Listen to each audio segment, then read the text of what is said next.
जय हिंद दोस्तों, स्वागत है आप सभी लोगों का एक बार फिर से तैयारी कर लो चैनल में। और दोस्तों हम इस वीडियो में लेकर आए हैं हिंदी साहित्य के इतिहास के 100 महत्वपूर्ण प्रश्न। तो पूरी वीडियो के साथ बने रहें। हम यूनिट वाइज हर यूनिट से 100 ऐसे प्रश्न करने वाले हैं जो कि परीक्षा की दृष्टि से बहुत ही महत्वपूर्ण है। तो पूरी क्लास के साथ बने रहिए। और अगर आपने इससे पहले की क्लास नहीं देखी है तो आप यूजीसी नेट जेआरएफ अक्टूबर 2021 के नाम से प्लेलिस्ट है, वहाँ पे जाके उसे देख सकते हैं। और इससे पहले हमने दोस्तों 100 महत्वपूर्ण प्रश्न देखे थे यूनिट 1 से। तो ये यूनिट 2 है हिंदी साहित्य का इतिहास, जिसका पहला प्रश्न है, हिंदी साहित्य का प्रथम इतिहास ग्रंथ किसने लिखा था। तो यहाँ पे ऑप्शंस दिए हुए हैं जिसमें से हमें बताना है कि हिंदी साहित्य के इतिहास का प्रथम ग्रंथ किसने लिखा था। सही उत्तर है गारसा दा तासी ने। किसने? गारसा दा तासी ने, ऑप्शन सी। तो दोस्तों क्या है कि आप भी इन प्रश्नों के उत्तर देते रहें ताकि एग्ज़ाम बहुत ही नज़दीक है और आपको ये पता लग सके कि आपकी तैयारी किस लेवल की है, किस हिसाब से है, या फिर अभी आपको किस चीज़ में ज़्यादा मेहनत करनी है। तो यहाँ पे पहला प्रश्न हो गया। दूसरा प्रश्न दिया हुआ है कि आदिकाल को क्या नाम आचार्य रामचंद्र शुक्ल ने दिया है। आचार्य रामचंद्र शुक्ल ने आदिकाल को क्या नाम दिया है? चारण काल, बीजोपन काल, सिद्ध सामंत काल या फिर वीर गाथा काल। तो वीर गाथा काल दिया है, ऑप्शन डी। फिर प्रश्न है कि सूचियों को सुमेलित कीजिए। सूची 1 में ग्रंथ दिए हुए हैं और सूची 2 में उन ग्रंथों के रचनाकार नीचे कूट दिया हुआ है, जिसका मिलान करते हुए हमें सही उत्तर का जवाब देना है। तो सही उत्तर की अगर बात की जाए दोस्तों तो वो है 4, 1, 2, 5, ऑप्शन ए। हिंदी साहित्य का आदिकाल मतलब हजारी प्रसाद द्विवेदी। हिंदी साहित्य का इतिहास मतलब रामचंद्र शुक्ल। हिंदी साहित्य का वैज्ञानिक इतिहास मतलब गणपति चंद्र गुप्त। और अंत में दिया हुआ है हिंदी साहित्य का आलोचनात्मक इतिहास राम कुमार वर्मा। तो ये है ऑप्शन ए, यहाँ पे सही है। फिर प्रश्न है कि इनमें से कौन मिश्र बंधुओं में नहीं आते हैं। मिश्र बंधुओं में 3 मिश्र बंधु आते हैं। यहाँ पे 4 ऑप्शंस दिए हुए हैं, इनमें से कौन सा है जो मिश्र बंधुओं में नहीं आते हैं। कृष्ण बिहारी मिश्र, श्याम बिहारी मिश्र, गणेश बिहारी मिश्र, सुखदेव बिहारी मिश्र। तो बताएं दोस्तों इसमें से कौन सा है जो नहीं आता है। वो है कृष्ण बिहारी मिश्र, ऑप्शन ए।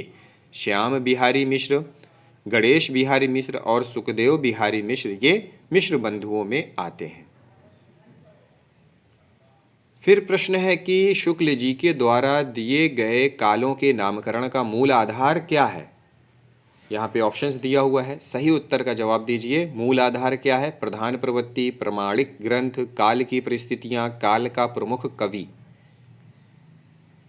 सही उत्तर है प्रधान प्रवृत्ति, ऑप्शन ए। फिर प्रश्न है इन इतिहास ग्रंथों को रचना काल के आरोही क्रम में व्यवस्थित करना है। यहाँ पे ऑप्शंस दिए हुए हैं, रचना काल के आरोही क्रम में निम्नलिखित इतिहास ग्रंथों को रखना है। सही उत्तर है हिंदी साहित्य का इतिहास, हिंदी साहित्य का आलोचनात्मक इतिहास, हिंदी साहित्य का वैज्ञानिक इतिहास और हिंदी साहित्य का वृद्ध इतिहास। ऑप्शन सी यहाँ पे सही है। फिर प्रश्न है हिंदी साहित्य के इन इतिहास लेखकों को काल के आरोही क्रम में व्यवस्थित करना है। यहाँ पे लेखक दिए हुए हैं, ऊपर ग्रंथ दिए हुए थे, तो उनको काल के आरोही क्रम में व्यवस्थित करना है। सही उत्तर है गारसा दत्तासी, गिरियर्सन, मिश्र बंधु, आचार्य रामचंद्र शुक्ल, ऑप्शन सी। प्रश्न है कि कथन दिया हुआ है असर्सन ए, साहित्य का इतिहास जनता की चित्तवृत्ति का इतिहास होता है जो युगीन परिस्थितियों से बदलती है।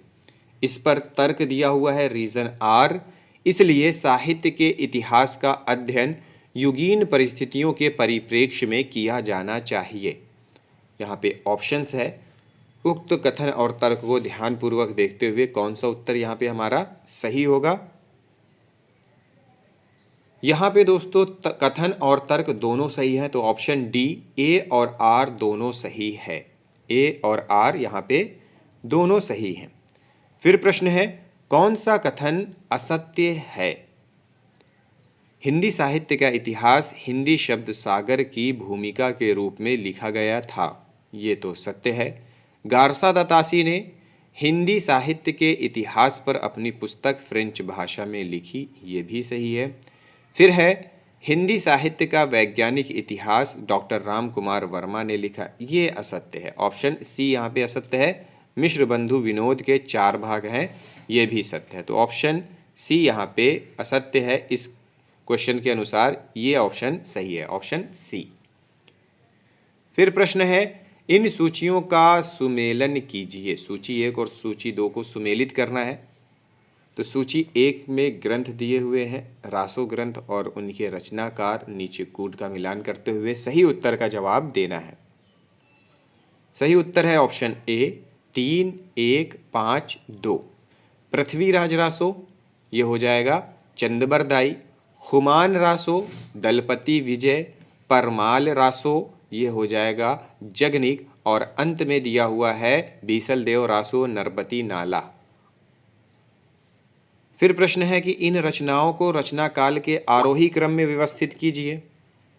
आरोही क्रम में रचनाओं को व्यवस्थित करना है और सही उत्तर है सही उत्तर है option B, Bisaldev Raso, Prithviraj Raso, Hammir Raso, Khuman Raso. Option B. प्रश्न है कि पृथ्वीराज रासो के वृद्ध रूपांतरण में कितने सर्ग हैं? कितने सर्ग हैं वृद्ध रूपांतरण में पृथ्वीराज रासो के? 69, 69। Option C. फिर प्रश्न है कि जगनिक की रचना निम्नलिखित में से कौन सी है? जगनिक की रचना निम्नलिखित में से कौन सी है? परमाल रासो। Option B. फिर प्रश्न है, किस रचना को आल्हा खंड के नाम से भी जाना जाता है? बताएं बताएं, किस रचना को? परमाल रासो को। Option A. फिर प्रश्न है कि रासो ग्रंथों में किस रस की प्रधानता है? ये तो सभी को आता होगा, जवाब दीजिए। वीर रस और श्रृंगार रस, 2 रसों की प्रधानता है, तो ऑप्शन डी यहाँ पे सही हो जाएगा, ए और बी दोनों। फिर प्रश्न है, रासो ग्रंथों में प्रयुक्त भाषा कौन सी है? डिंगल पिंगल, ब्रजभाषा, अपभ्रंश या फिर राजस्थानी? तो डिंगल पिंगल है, ऑप्शन ए। फिर प्रश्न है कि इनमें से विरह प्रधान रासो काव्य कौन सा है? विरह प्रधान, बीसलदेव, पृथ्वीराज, हमीर या फिर परमाल? तो वो है बीसलदेव रासो, ऑप्शन ए। प्रश्न है कि नरपति नाला की रचना कौन सी है? यहां पे ऑप्शंस दिए हुए हैं। नरपति नाला की रचना का नाम पूछा जा रहा है, वो है बीसलदेव रासो। फिर प्रश्न है, इनमें से हजारी प्रसाद द्विवेदी की रचना कौन सी है? यहाँ पे ऑप्शंस दिए हुए हैं। डॉक्टर हजारी प्रसाद द्विवेदी की रचना कौन सी है? हिंदी साहित्य का आदिकाल, ऑप्शन ए। प्रश्न है, इन सूचियों को सुमेलित कीजिए। सूची 1 और सूची 2 का मिलान करते हुए नीचे कूट में से सही उत्तर का जवाब देना है। सही उत्तर है ऑप्शन बी, 2, 3, 5, 1। संदेश रासक अब्दुल रहमान। पमचरिऊ इसका है स्वयंभू। फिर है महापुराण पुष्पदंत, और अंत में है पाहुड़ दोहा राम सिंह।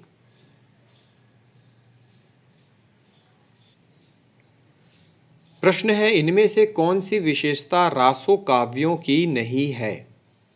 निम्नलिखित में से कौन सी विशेषता है जो कि रासो काव्य में नहीं पाई जाती है? नहीं है, तो वो है करुण रस की प्रधानता, ऑप्शन सी। फिर प्रश्न है, शुक्ल जी ने आधुनिक काल को क्या नाम दिया है? प्रयोगवाद, गद्यकाल, मध्यकाल या फिर इनमें से कोई नहीं? उन्होंने गद्यकाल कहा है, ऑप्शन बी। फिर प्रश्न है, भविष्यत कहा के रचयिता का नाम क्या है? धनपाल, जोइंदू, रामा सिंह या फिर स्वयंभू? भविष्यत कहा के धनपाल, ऑप्शन ए। फिर प्रश्न है कि गारसा द तासी के ग्रंथ का नाम क्या है? गारसा द तासी के ग्रंथ का नाम क्या है? इस्तवार दाला लेत्रेत्युई एंदुई ए हिंदुस्तानी। Option B. फिर प्रश्न है हिंदी साहित्य का विवेचनात्मक इतिहास किसने लिखा है? सूर्यकांत शास्त्री ने। Option C. फिर प्रश्न है निम्नलिखित इतिहास ग्रंथों का काल क्रमानुसार सही क्रम कौन सा है? यहाँ पे ऑप्शंस दिए हुए हैं, काल क्रम के हिसाब से बताना है कि कौन सा सही ऑप्शन है। तो वो है ऑप्शन बी, इस्तवार दाला लेत्रेत्युई एंदुई ए हिंदुस्तानी, Shiv Singh Saroj, modern vernacular literature of Hindustan, Mishra Bandhu Vinod. Option B. फिर प्रश्न है कि निम्नलिखित सूचियों को सुमेलित कीजिए। यहाँ पे सूचियाँ दी हुई हैं, आगे इसका कोड दिया हुआ है, उसे ध्यानपूर्वक देखते हुए सही उत्तर का हमें जवाब देना है।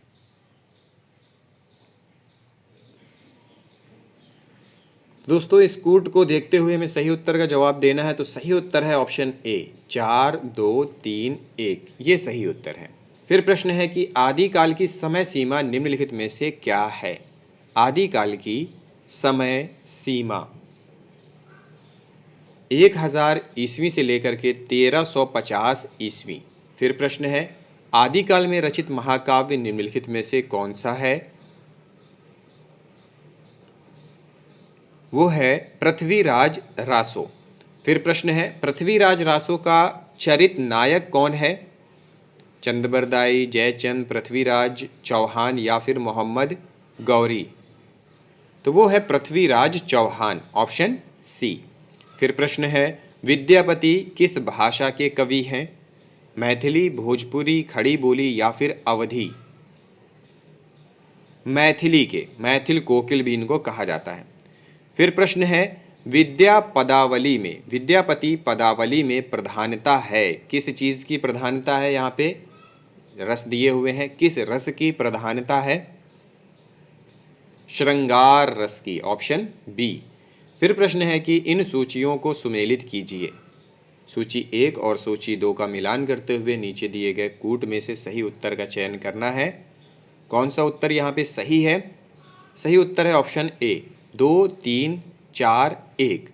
वीर गाथा काल आचार्य रामचंद्र शुक्ल, आदिकाल हजारी प्रसाद द्विवेदी, सिद्ध सामंत युग राहुल सांकृत्यायन और चारण काल ये कहा है, किसने कहा है?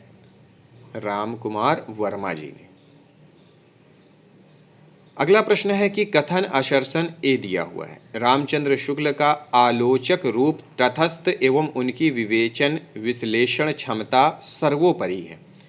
इस कथन पर तर्क रीजन आर दिया हुआ है। हिंदी साहित्य के इतिहास लेखक के रूप में वे तटस्थ नहीं रह पाए हैं, इसलिए उनकी कुछ मान्यताओं से सहमत होना कठिन है। आगे देख लेते हैं ऑप्शन, कौन सा ऑप्शन हमारा यहाँ पे सही होगा। तो दोस्तों यहाँ पे सही उत्तर की अगर बात की जाए तो सही उत्तर है ऑप्शन बी। यहाँ पे दोनों सही हैं, कथन और तर्क दोनों सही हैं। फिर अगला प्रश्न है इन इतिहास ग्रंथों को प्रकाशन काल के आरोही क्रम में व्यवस्थित कीजिए। ये इतिहास ग्रंथ दिए हुए हैं, प्रकाशन काल के आरोही क्रम में व्यवस्थित कीजिए। सही उत्तर है ऑप्शन बी, शिव सिंह सरोज, मिश्र बंधु विनोद, हिंदी साहित्य का इतिहास, हिंदी साहित्य 20वीं सदी। प्रश्न है सिद्धों की संख्या कितनी मानी गई है? सिद्धों की संख्या कितनी मानी गई है? 84 सिद्ध। Option C.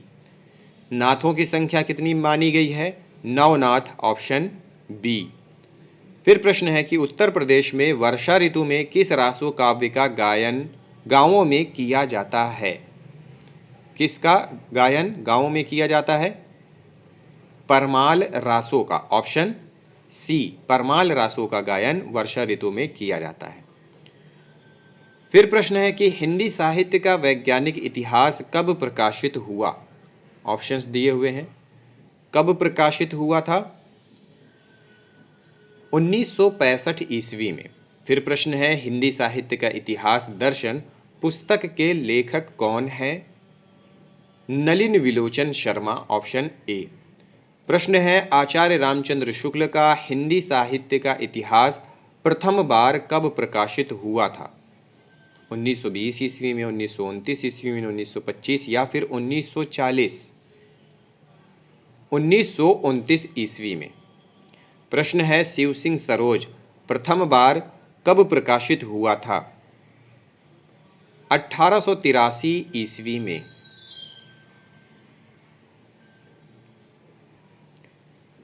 प्रश्न है मिश्र बंधु विनोद के कितने भाग हैं? 3, 4, 2 या फिर 5? कितने भाग हैं? 4 भाग हैं, ऑप्शन बी।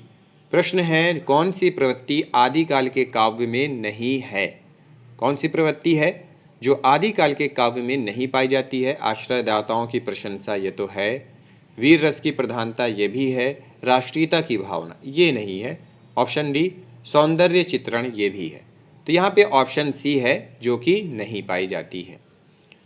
फिर अगला प्रश्न है इनमें से आल्हा खंड का संपादन परमाल रासो के नाम से किसने किया था? आल्हा खंड का संपादन परमाल रासो के नाम से किसने किया था? तो वो है चार्ल्स इलियट ने, ऑप्शन ए। दोस्तों नीचे कुछ अवतरण दिए हुए हैं और इसको पढ़ते हुए हमें आगे के कुछ प्रश्नों के उत्तर देने हैं। मतलब आगे के लगभग 5 प्रश्न होते हैं अवतरण पर आधारित, उनके उत्तर देने हैं। तो सबसे पहले आपको ध्यानपूर्वक ये अवतरण पढ़ना है। इस अवतरण को समझना है कि ये अवतरण कहाँ से लिया गया है और इसमें क्या अर्थ विद्यमान होता है। तो चलिए पहला प्रश्न है कि सच्चे वीर पुरुष कैसे होते हैं? ऑप्शंस दिया हुआ है। सच्चे वीर पुरुष कैसे होते हैं? धीर, गंभीर और आजाद, ऑप्शन डी। फिर प्रश्न है कुंभकर्ण का उल्लेख किस संदर्भ में किया गया है? ऑप्शंस दिया हुआ है। गाढ़ी नींद के संदर्भ में, ऑप्शन सी। फिर प्रश्न है जब सच्चे वीर जागकर शेर की तरह गरजते हैं तो क्या होता है? सदियों तक उनकी आवाज की गूंज सुनाई देती है, ऑप्शन सी। सच्चे वीर के मन की गंभीरता कैसी होती है? ऑप्शंस दिया हुआ है। कैसी होती है? समुद्र की तरह विशाल और आकाश की तरह स्थिर, ऑप्शन बी। फिर प्रश्न है इस अवतरण का उपर्युक्त शीर्षक क्या हो सकता है? इनमें से उपर्युक्त शीर्षक क्या हो सकता है? सच्ची वीरता, ऑप्शन डी। फिर प्रश्न है कि पान सड़ा क्यों, घोड़ा अड़ा क्यों? यह पंक्ति इनमें से किसकी है? विद्यापति की, सरापा की, स्वयंभू की या फिर अमीर खुसरो की? तो बिल्कुल जैसा कि ये अजीब गरीब लग रही है तो वो अमीर खुसरो की ही हो सकती है क्योंकि उनकी पहेलियाँ बड़ी अजीब होती थी। ठीक है, पान सड़ा क्यों, घोड़ा अड़ा क्यों, ये अमीर खुसरो की है, ऑप्शन डी यहाँ पे सही है। फिर प्रश्न है कि प्राकृत पैंगलम में किस कवि की रचनाएं नहीं हैं? प्राकृत पैंगलम में इनमें से किस कवि की रचनाएं नहीं हैं? तो वो है पुष्पदंत। इसके अलावा विद्याधर, जज्ज्वल और शारंगधर की हैं। फिर प्रश्न है कि ढोला मारूरा दोहा किसकी रचना है? स्वयंभू, अब्दुल रहमान, कुशल-लाभ या फिर राम सिंह? ढोला मारूरा दोहा तो वो कुशल-लाभ की है, ऑप्शन सी। अमीर खुसरो का समय क्या है? यहाँ पे ऑप्शंस हैं। अमीर खुसरो का समय क्या है? तो वो है 1225 से लेकर के 1324 ईस्वी, ऑप्शन बी। प्रश्न है कि राहुल शंकराचार्य ने हिंदी का पहला कवि किसे माना है? चंद-बरदाई, गोरखनाथ, सराहपाद या फिर अब्दुल रहमान? सही उत्तर है सराहपाद को, ऑप्शन सी। सराहपाद को माना है राहुल शंकराचार्य ने। फिर प्रश्न है भारतेश्वर बाहुबली रास को हिंदी की प्रथम रचना किसने माना है? मुनि शालिभद्र ने, ऑप्शन ए। फिर प्रश्न है आचार्य रामचंद्र शुक्ल ने रासो शब्द की व्युत्पत्ति मानी है, किससे मानी है? कई बार प्रश्न पूछा गया है। रसायन से, ऑप्शन ए रसायन से, ऑप्शन ए। फिर प्रश्न है, आचार्य हजारी प्रसाद द्विवेदी ने रासो शब्द की व्युत्पत्ति किससे मानी है? रासक से, ऑप्शन बी। फिर प्रश्न है कि श्रावकाचार्य के रचयिता निम्नलिखित में से कौन है? Devsen, option B.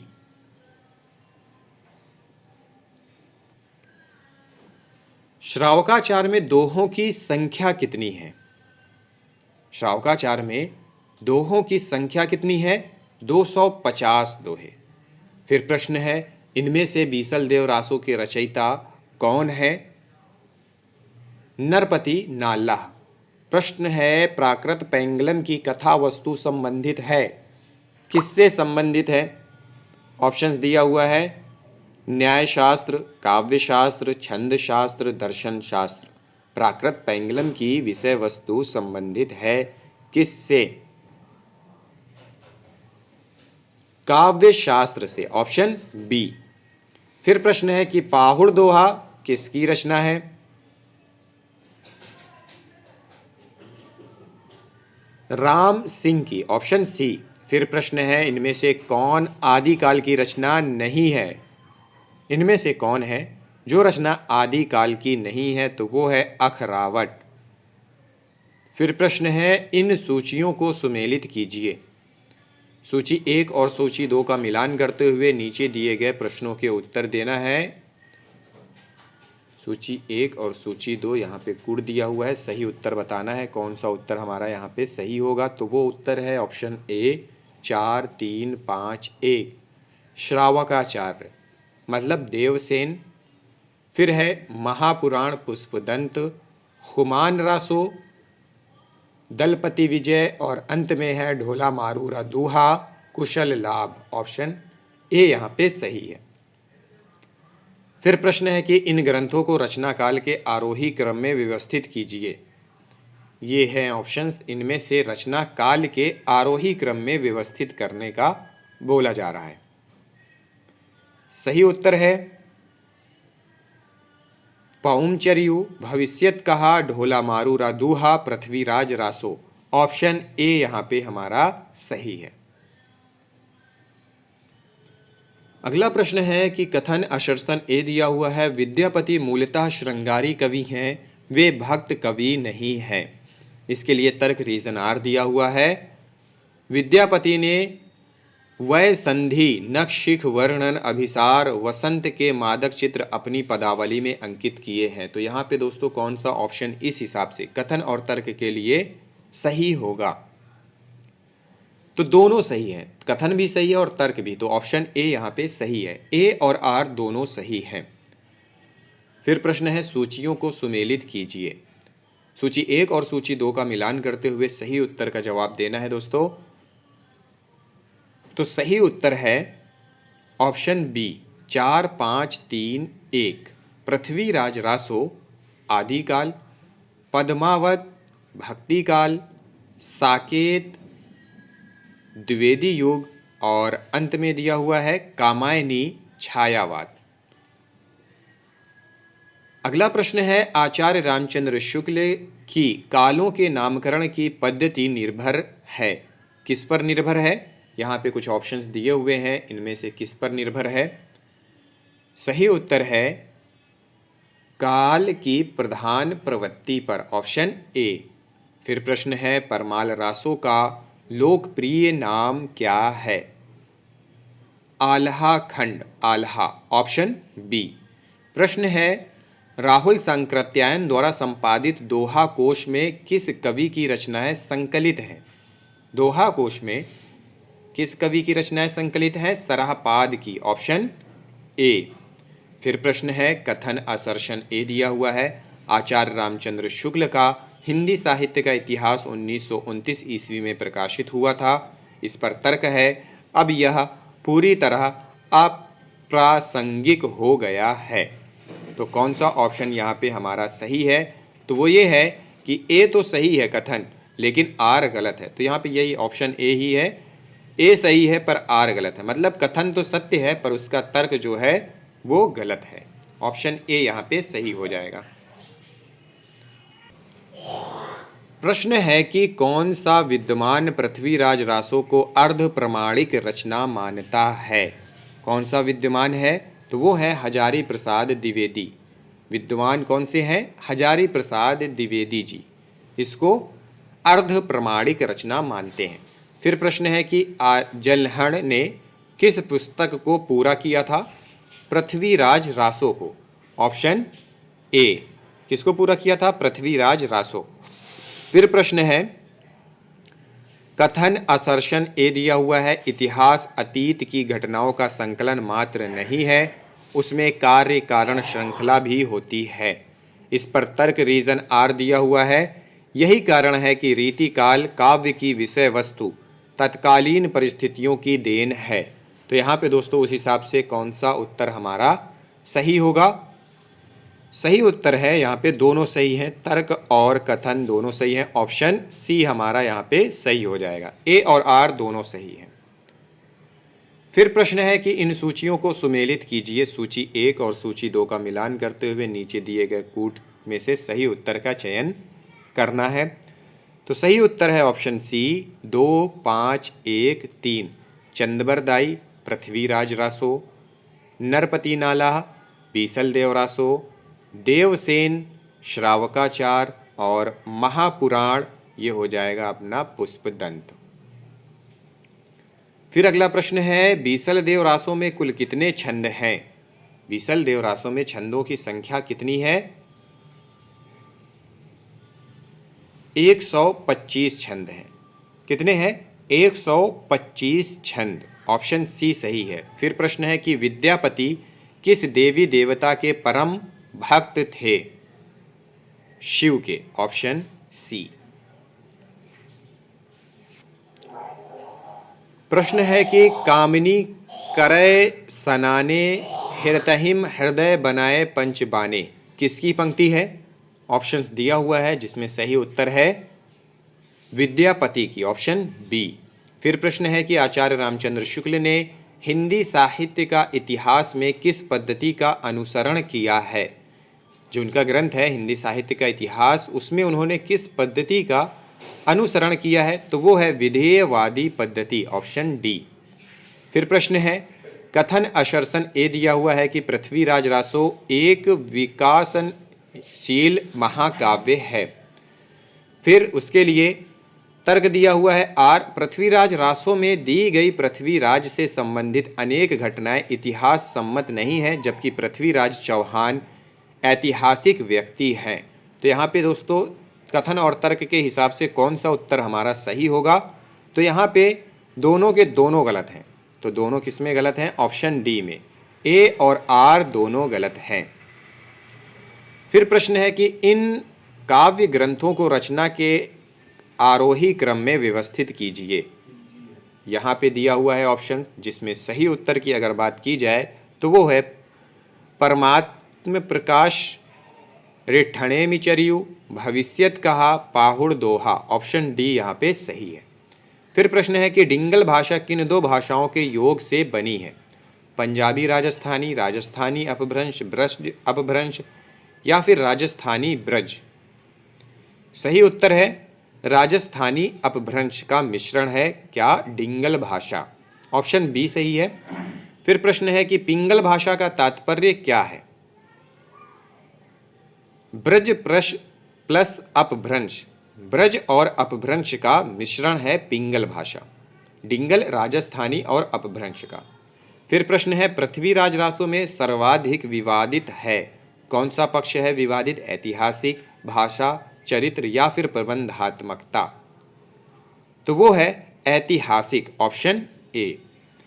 फिर प्रश्न है शिलांकित कृति निम्नलिखित में से कौन सी है, तो वो है राउल वेल, ऑप्शन। प्रश्न है कि मैथिल कोकिल किस कवि को कहा जाता है, तो हमने कई बार पढ़ा था इस पर, तो विद्यापति को कहा जाता है, ऑप्शन बी। फिर प्रश्न है देसिल बैना सब जन मिठा किस कवि की पंक्ति है। जवाब दीजिए कि किस कवि की पंक्ति है ये,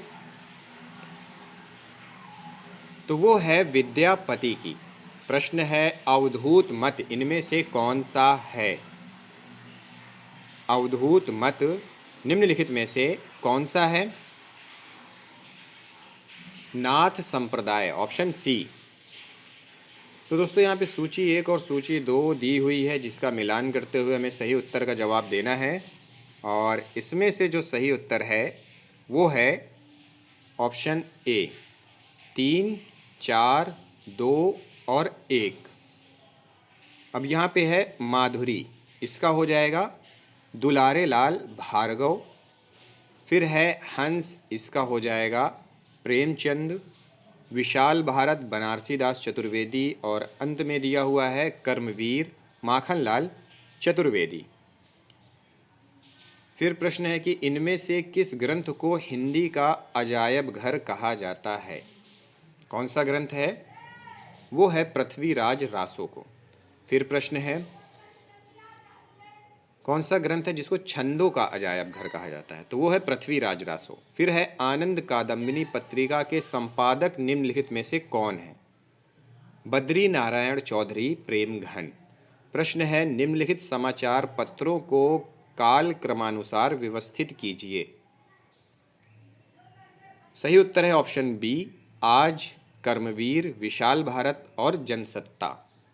प्रश्न है पुस्तक जणहल हथ दय चली गज्जन कृप काज पंक्ति है किसकी है? सही उत्तर है चंदबर दाई की, ऑप्शन बी। दोस्तों यहाँ पे एक अपठित गद्यांश दिया हुआ है, अवतरण जिसे हम कहते हैं, जिसको ध्यानपूर्वक पढ़ते हुए हमें आगे पूछे गए प्रश्नों के उत्तर देने हैं। तो सबसे पहले इसको थोड़ा सा समय निकाल कर ध्यानपूर्वक पढ़िएगा और फिर नीचे जो प्रश्नों के उत्तर दिए गए हैं उनके उत्तर के जवाब आप दीजिएगा। तो चलिए प्रश्नोत्तर देख लेते हैं। और ये है कि विज्ञान ने हमारी चिंतन प्रक्रिया पर किस प्रकार प्रभाव डाला है? यहाँ पे ऑप्शंस दिए हुए हैं, किस प्रकार प्रभाव डाला हुआ है। हम अपने परंपरागत मूल्यों को तर्क और बुद्धि की कसौटी पर परखने लगे हैं, ऑप्शन ए। फिर प्रश्न है कि वैज्ञानिक चिंतन से क्या तात्पर्य हुआ है? तो वो है हमारी भौतिक दूरियां सिमट जाने से विश्व मानवता की परिकल्पना साकार हुई है, फलस्वरूप अंतर्राष्ट्रीयता की भावना का विकास हुआ है, ऑप्शन बी सही है। फिर प्रश्न है कि विज्ञान ने किन नए मूल्यों को निर्माण में सहयोग दिया है? किन नए मूल्यों के निर्माण में सहयोग दिया है? नीचे ऑप्शन है जिसमें सही उत्तर है मनुष्य के बीच सभी प्रकार के भेदभाव मिटाकर समता के धरातल पर ला खड़ा किया है। फिर प्रश्न है कि क्या आज के सभी मूल्य नवनिर्मित ही हैं?